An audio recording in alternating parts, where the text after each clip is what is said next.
The challenge faced by correctional officers in special housing units.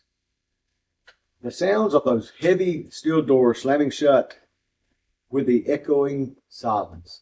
Get this, every 12 minutes a correctional officer in America gets assaulted.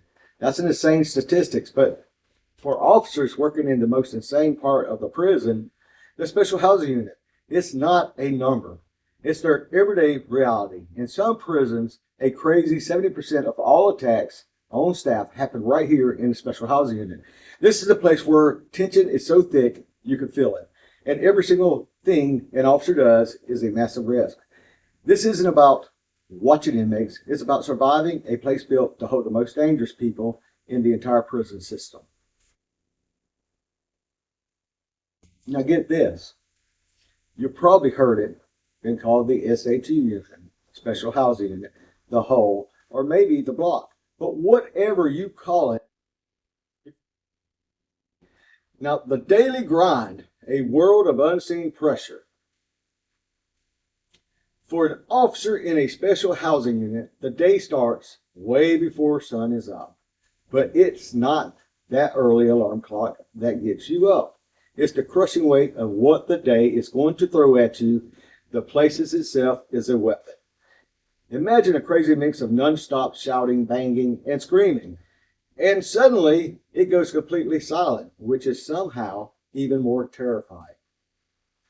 These jobs is a routine of pressure and pure extremes. 1 minute is boring, cell count, passing out food, security checks. The next is a total chaos.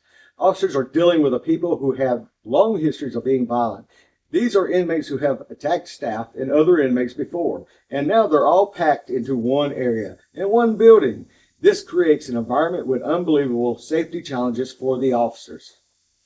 This is not general population. Here, almost every interaction is confrontation. Every door you open, every food flap, every food tray you pass through the slot, every time an inmate leaves the cell is a moment of extreme risk. The stress is insane and it never stops.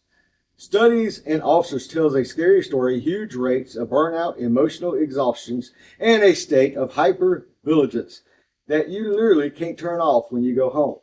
The super strict command and control way you're doing things, which you have to have for safety, can create this us against them war that just drains everyone.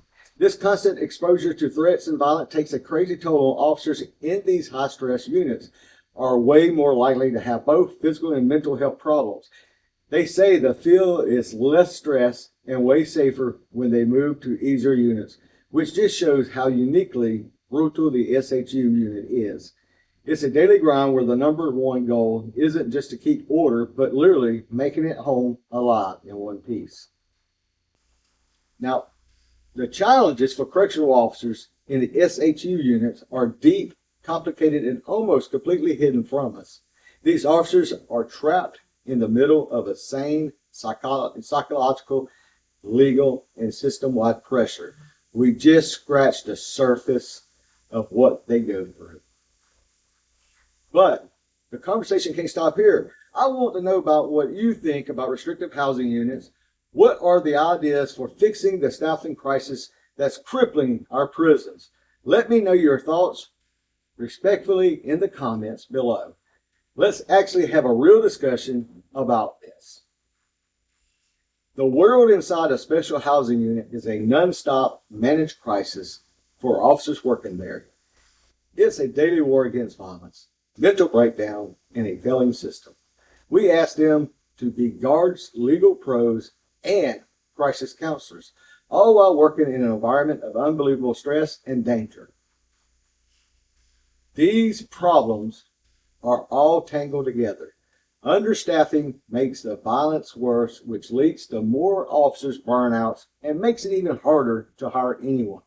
The strict legal rules added to the insane workload, while the intense psychological environment takes a silent but massive toll.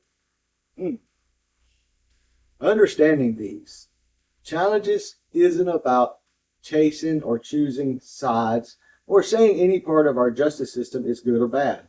It's about facing a wild reality of what we ask a group of people to do in one of the hardest and most dangerous jobs on the planet. Their work is unseen and their struggles are unheard, but the stability of our entire prison system is on their shoulders.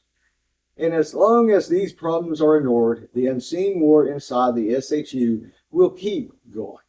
Don't forget to subscribe for more deep dives in our justice system as this. And don't forget to hit that bell. And always, and God bless.